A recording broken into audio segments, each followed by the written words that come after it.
Salam, selamat pagi saudara-saudara ibu bapa yang kekasih dalam Tuhan. Selamat berjumpa melalui Renungan Harian Toraya edisi Jumat 8 Oktober 2021. Mari jalani aktivitas hari ini, yakini dan percaya bahwa berjalan bersama Tuhan kita akan dilindungi, ada berkat yang tersedia bagi kita. Pertolongan kepada kita adalah dalam nama Tuhan yang menjadikan langit dan bumi. Kasih karunia dan damai sejahtera dari Allah Bapa kita dan dari Tuhan Yesus Kristus menyertai kamu. Amin. Bacaan Alkitab untuk edisi Jumat 8 Oktober 2021 yaitu dari Bilangan 24 ayat 1 sampai 9. Bilangan 24 ayat 1 sampai 9. Sebelum kita mendengar, mari kita berdoa. Kami datang dalam pujian dan syukur Tuhan. Kami menyembah Dikau dalam kekudusan dan kemuliaan-Mu. Kiranya ibadah kami ini boleh berkenan di hadirat-Mu. Kami merindukan firman-Mu untuk menyapa kami, untuk hidup di dalam kehendak-Mu, sehingga hidup kami terus terberkati. Hidup kami terus memelihara keselamatan di dalam Yesus Kristus. Tuntun kami ya Roh Kudus supaya firman-Mu ini kami pahami dan lakukan. Dan kami mohon pengampunan dan kami layak mendengar membaca firman-Mu. Bersabdalah Tuhan, dalam nama Yesus kami berdoa. Amin. Bilangan 24 ayat 1 sampai 9. Firman Tuhan. Ketika dilihat Bileam bahwa baik di mata Tuhan untuk memberkati Israel, ia tidak mencarikan pertanda lagi seperti yang sudah-sudah, tetapi ia menghadapkan mukanya ke arah padang gurun. Ketika Bileam memandang ke depan dan melihat orang Israel berkemah menurut suku mereka, maka roh Allah menghinggapi dia. Lalu diucapkannya lah sajaknya, katanya, tutur kata Bileam bin Beor, tutur kata orang yang terbuka matanya, tutur kata orang yang mendengar firman Allah, yang melihat penglihatan dari Yang Maha Kuasa, sambil rebah, namun dengan mata tersingkap. Alangkah indahnya kemah-kemahmu, hai Yakub, dan tempat-tempat kediamanmu, hai Israel. Sebagai lembah yang membentang semuanya, sebagai taman di tepi sungai, sebagai pohon gaharu yang ditanam Tuhan, sebagai pohon aras di tepi air. Air mengalir dari timbanya dan benihnya mendapat air banyak-banyak. Rajanya akan naik tinggi melebihi Agag dan kerajaannya akan dimuliakan. Allah yang membawa mereka keluar dari Mesir adalah bagi mereka seperti tanduk kekuatan lembu hutan. Bangsa-bangsa yang menjadi lawannya akan ditelannya habis, dan tulang-tulang mereka akan dihancurkannya dan akan ditembaknya tembus dengan panah-panahnya. Ia meniarap dan merebahkan diri sebagai singa jantan dan sebagai singa betina. Siapakah yang berani membangunkannya? Diberkatilah orang yang memberkati engkau, dan terkutuklah orang yang mengutuk engkau. Demikian firman Tuhan, berbahagialah kita yang mendengarnya dan melakukannya. Amin. Bersikaplah seperti Bileam, bersikaplah seperti Bileam. Tumananko susi Bileam. Nah, saudara-saudara ibu bapa yang kekasih dalam Tuhan, dalam kehidupan kita sehari-hari kita sering melihat ada orang, ya mungkin termasuk orang Kristen, yang lebih susah melihat orang yang sukses dan berhasil, tetapi lebih senang melihat orang susah dan menderita.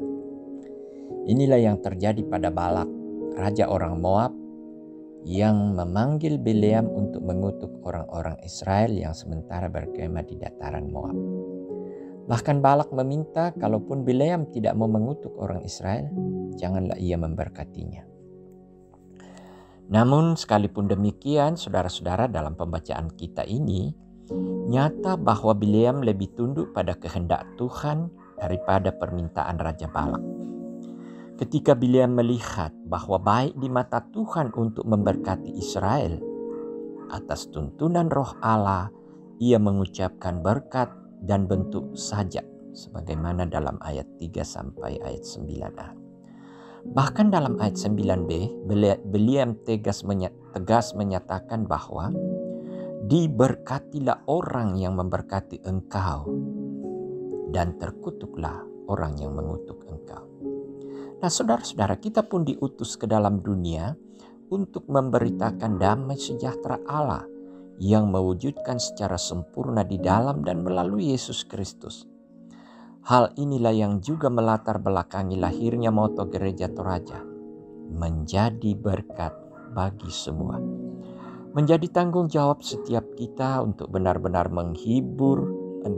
menghidupi tugas pengutusan kita itu, sehingga baik secara pribadi maupun sebagai persekutuan pada semua lingkup pelayanan menjadi saluran berkat bagi orang lain, bukan menjadi batu sandungan. Penggalan lagu "Hidup adalah kesempatan" kiranya tetap menginspirasi kita. Hidup ini adalah kesempatan, hidup ini untuk melayani Tuhan. Bila saatnya nanti ku tak berdaya lagi, hidup ini sudah menjadi berkat. Tentu itu adalah sesuatu hidup yang indah. Mari jalani hidup dengan tetap berjalan pada kehendak Tuhan. Amin. Mari berdoa. Dengan rasa syukur Tuhan, kami berterima kasih kepadamu atas kesempatan yang indah di pagi ini. Kami boleh merenung, kami boleh memahami kebesaran dan kasih yang Tuhan nyatakan dalam hidup kami, serta tuntunan-Mu. Luar biasa ketika Engkau terus menyapa kami dengan firman, karena kami dikasihi, disayangi, supaya kami tetap mewarisi hidup dan berkat-berkat dari Tuhan. Inilah kami yang siap dan sedia. Kami mau hidup di dalam firman-Mu, kami mau dituntun dan diterangi. Tuntunlah kami ya Roh Kudus, dampingi kami supaya kami mampu menjalani hidup dengan segala tantangan, dengan segala kondisi. Kami penuh kesetiaan, kami penuh kesabaran, dan kami hidup di dalam terang firman itu. Berkati rumah tangga kami Tuhan, berkati anak-anak kami, berkati pekerjaan kami, dan Tuhan bukakan jalan ketika kami menghadapi masalah-masalah hidup. Ini banyak jemaat yang menghadapi pergumulan Tuhan.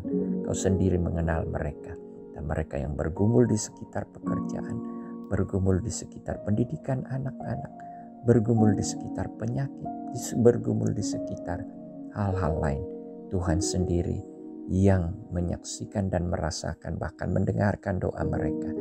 Jawablah mereka Tuhan, karena kami percaya Kau tidak akan membiarkan anak-anak-Mu jatuh dalam pencobaan. Tetapi Engkau mengangkat mereka, Kau menopang mereka dan memulihkan mereka untuk bersyukur karena mereka menyaksikan pertolongan Tuhan. Bapa di sorga, kami berdoa untuk persekutuan kami di tengah-tengah jemaat. Dalam masa pandemi ini kami tetap berserah. Tuhan memberkati kami baik selaku pelayan-pelayan-Mu maupun segenap anggota jemaat. Sehingga kami tidak pernah berputus asa, sekalipun pandemi ini berdampak pada pelayanan, tenaga, waktu, bahkan kesehatan, ekonomi. Namun semuanya jemaat terus menyatakan sikap setia, taat, dan percaya bahwa Tuhan terus bersama kami dan ada saat Tuhan membebaskan kami. Bapa kami di sorga, terima kasih untuk bangsa dan negara yang Engkau anugerahkan bagi kami. Terima kasih untuk pemerintah yang Engkau telah tetapkan. Karuniakan hikmat sehingga mereka memimpin dengan bijaksana. Berkatilah semua orang-orang terdepan yang mengambil bagian hidup, tenaga, dan pikiran dalam penanganan pandemi virus corona. Kiranya mereka diberkati dan diberi kekuatan serta keluarga mereka. Terima kasih Tuhan. Ini doa kami dalam nama Yesus Kristus Juru Selamat kami. Kami sudah datang berdoa. Amin. Ibu bapa, saudara-saudara yang kekasih dalam Tuhan. Sungguh Indahnya ketika kita tetap berjalan bersama Tuhan di dalam kehendak-Nya. Olehnya itu jalanilah hidup hari ini dengan penuh penyerahan diri. Persembahkanlah hidupmu sebagai persembahan yang berkenan kepada Tuhan. Dan tetaplah hidup di dalam kebenaran firman-Nya. Mari terima berkat-Nya. Kasih karunia Tuhan Yesus Kristus dan kasih Allah dan persekutuan Roh Kudus menyertai kamu sekalian. Amin. Selamat beraktivitas, Tuhan memberkati. Amin.